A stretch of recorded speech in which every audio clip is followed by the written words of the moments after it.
You are looking at the last Cherry Cox apple hanging on the tree. Just polish this up a little bit. And we're going to pick it and eat it and talk about it because it's an exceptional apple and should be more widely grown.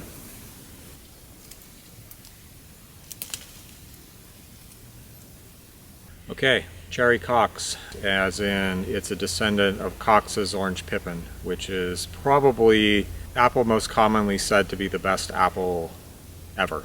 And this is a sport. So what a sport is it's not grown from a seed, but it actually is a mutated bud. Like one bud on a Cox's orange Pippin tree mutated, grew out, and grew a different apple. There are a lot of sports out there, and some of them are just like mild variations of the original parent. Cherry Cox seems to be quite a bit different than Cox's orange Pippin.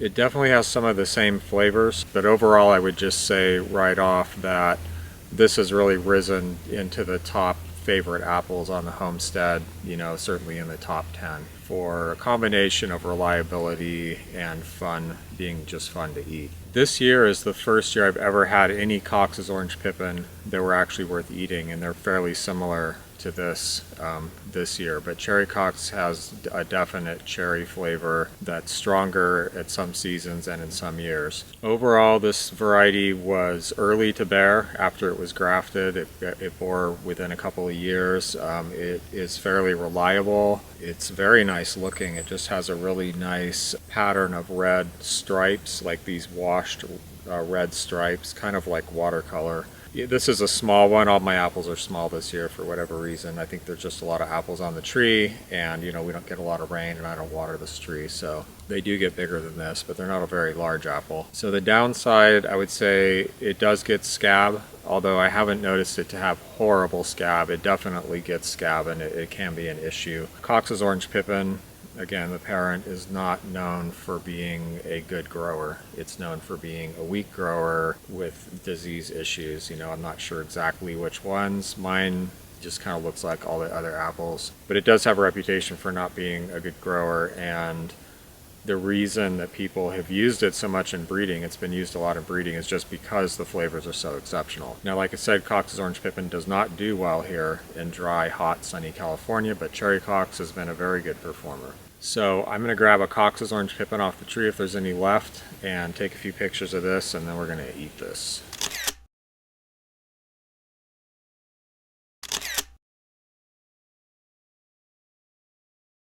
Okay, I just picked this Cox's orange Pippin off the tree and it's really good, but we're going to go with the Cherry Cox here first.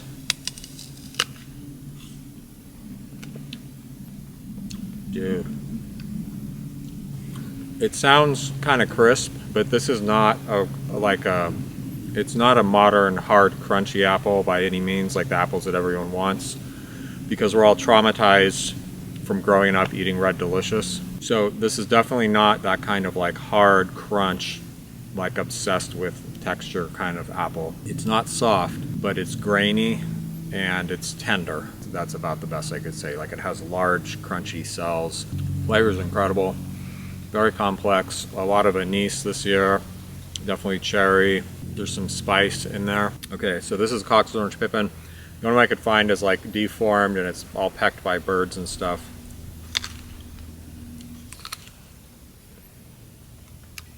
It's very good. It's more fruity. I would say it's sweeter. It's finer grained, but the flavor isn't as complex as Cherry Cox. Now, typically, I think you'd expect it to be the opposite. I think it's just our climate. Very good. I would eat a pile of those Cox's orange Pippin. They're very good. But this is outstanding. This year, right now, I would rate this excellent. Normally, I would probably give it more like a rating of very good. This is not a super sweet apple.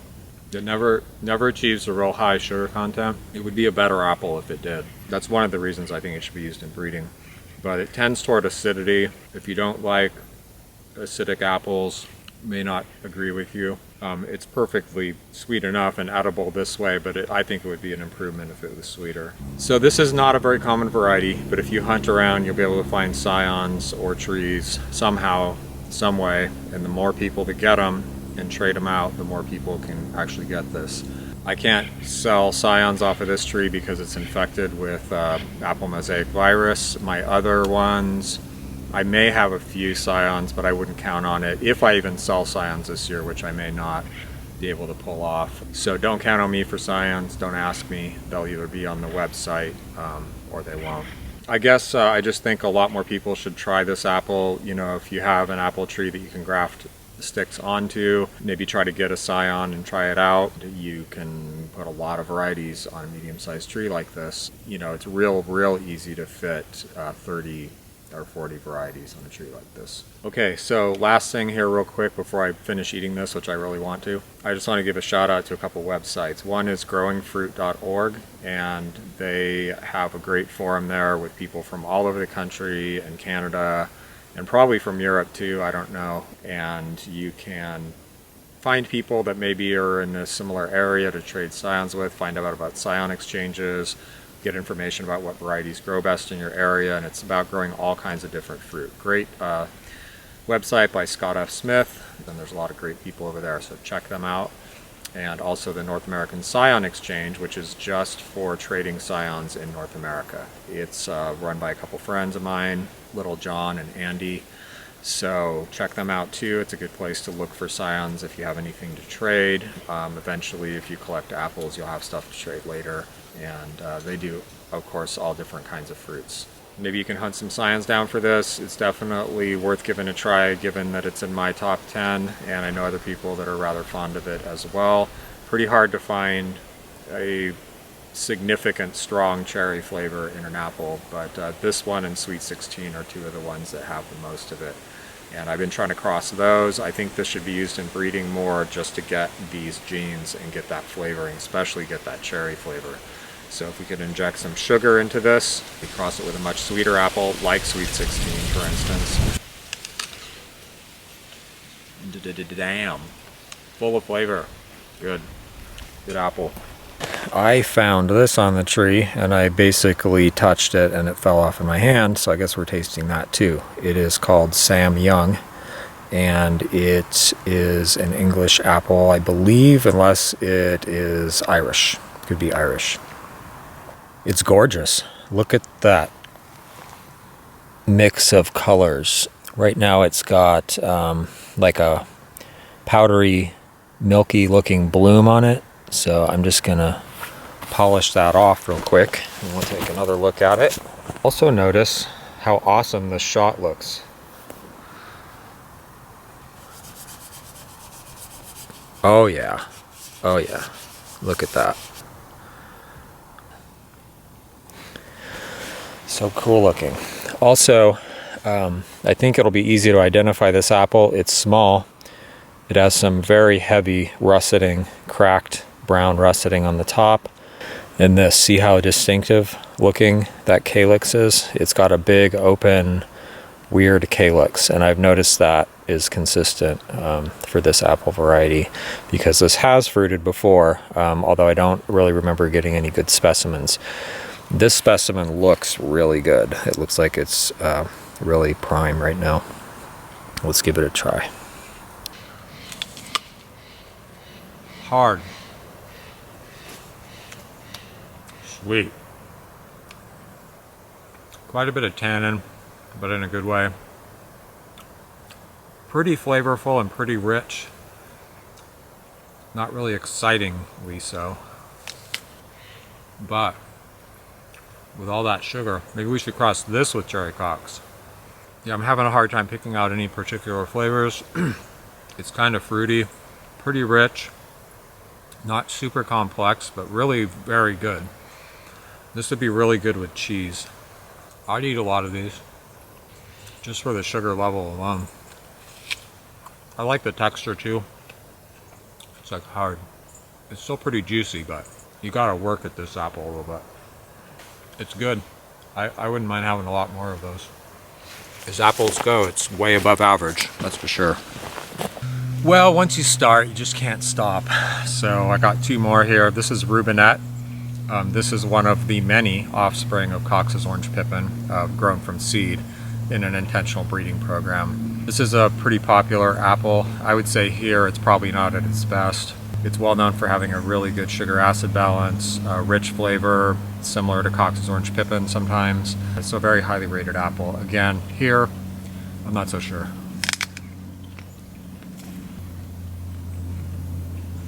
It's a little bit old, actually.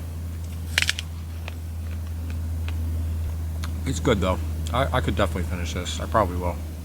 Okay, this one is this one I have pictures of that I took recently, some really nice pictures. I'll put those up right now. It is labeled as Hunt Russet, H-U-N-T, and I'm just not sure if it is. I haven't really tried to look it up to identify it yet, but I think, I'm not sure where that one's from either.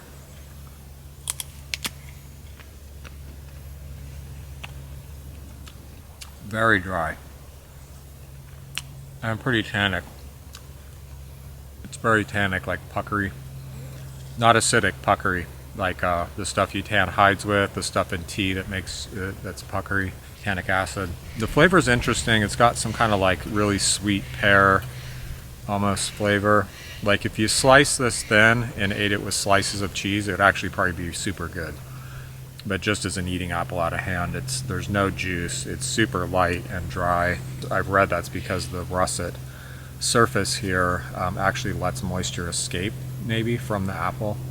I don't know if that's actually true or not, but it's a common trait of russets to be on the dry side or to shrivel. Interesting. I certainly wouldn't be like, oh, let's plant a bunch of this. Pretty sweet. Probably make a good cider apple if there was any juice in it. All right, I think that's it for today. Yes, I'm back with more. Can't stop. Okay, this is pretty interesting. So first of all, I have a red apple that is not labeled, and I'm thinking that I grafted something that I liked. I had something that was labeled as Laxton's Epicure, but it wasn't Laxton's Epicure, and I think I might have grafted a second branch of that. Whatever it is, it's red, it's small. All the apples on here are pretty small, but it looks like it's probably a small variety to start with. Very high sugar, not a ton of flavor. It's nice. I mean, this is a perfect apple for Waldorf salad, which for anyone that doesn't know, now I want to make one. I have to scrounge up a bunch of red apples and make Waldorf salad. It's red apples, celery, walnuts, and mayonnaise. This is a perfect apple for Waldorf salad. It's very sweet. It's got that red apple flavor.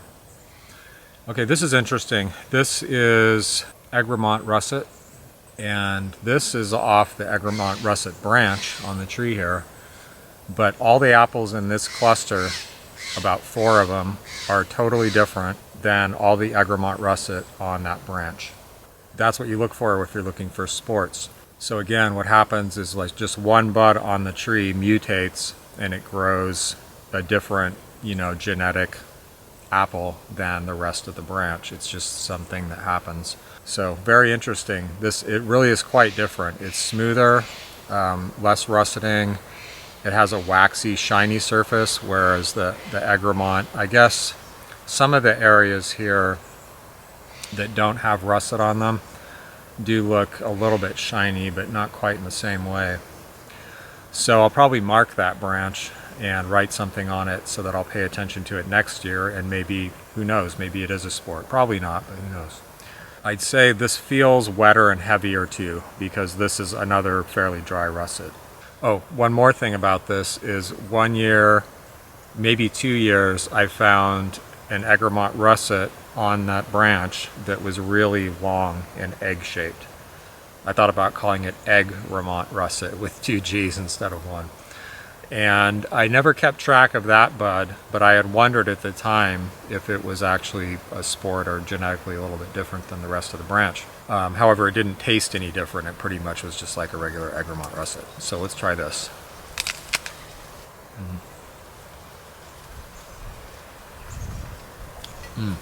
That's good. This is a pretty solid variety. At its best, it's very good. It seems to be pretty productive. I think it tends to be alternate though, but most apples are, especially if you don't keep them well thinned and pruned. They bear a lot 1 year and then nothing the next year.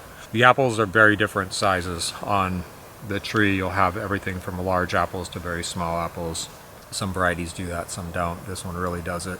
I think it gets scab, but I'm not thinking it's horrible. I mean, there were quite a few apples this year, but some of them did show pretty bad scab, so it's probably like medium scab.